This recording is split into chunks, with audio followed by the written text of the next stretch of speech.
একেবারে তীরে এসে এভাবে তরি ডুবে যাওয়াটা নেপালের জন্য সত্যি দুঃখজনক। তবে নেপাল যা করলো, নেপাল যা দেখালো, তাতে শুধু ইংল্যান্ড নয়, পুরো ক্রিকেট সমর্থকরা নেপালকে মনে রাখবে। ইংল্যান্ডের বিপক্ষে যেভাবে ডমিনেট করে খেলেছে নেপাল, তাতে এ ম্যাচে নেপালের জয়টা প্রাপ্য ছিল।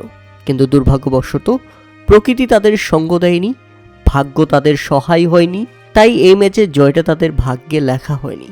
বিধাতার নির্মম পরিহাস শেষ পর্যন্ত মেনে নিতে হয়েছে নেপালকে। ইংল্যান্ডের বিপক্ষে হেরে গেছে রুদ্ধশ্বাস 4 রানের ব্যবধানে। প্রিয় দর্শক, শেষ 18 বলে প্রয়োজন ছিল 45 রান। এমন সময় বোলিংয়ে এসে জফরা আর্চার খরচ করলেন 22 রান। নেপালি ব্যাটসম্যান লুকেশ লাম ওই ওভারে 3টি ছক্কা হাঁকিয়ে ম্যাচটাকে রীতিমতো কন্ট্রোলে নিয়ে আসেন। এরপর শেষ 13 বলে প্রয়োজন ছিল 25 রান। ওই ওভারেও দুর্দান্ত নেপাল। লুকউডের করা 19তম ওভারে 14 রান নিয়ে আসেন লুকেশ লাম। এরপর শেষ 6 বলে প্রয়োজন ছিল 10 রান। অর্থাৎ মাথা নষ্ট হয়ে গেছে দুই দলেরই।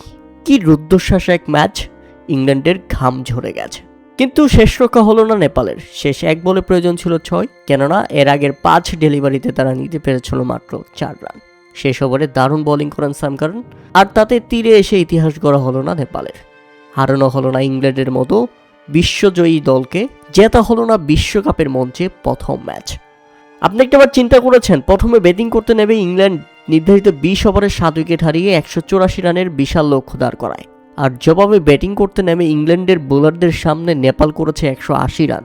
ম্যাচটা তো জিতেই যেত, কিন্তু শেষ রক্ষা হয়নি নেপালের।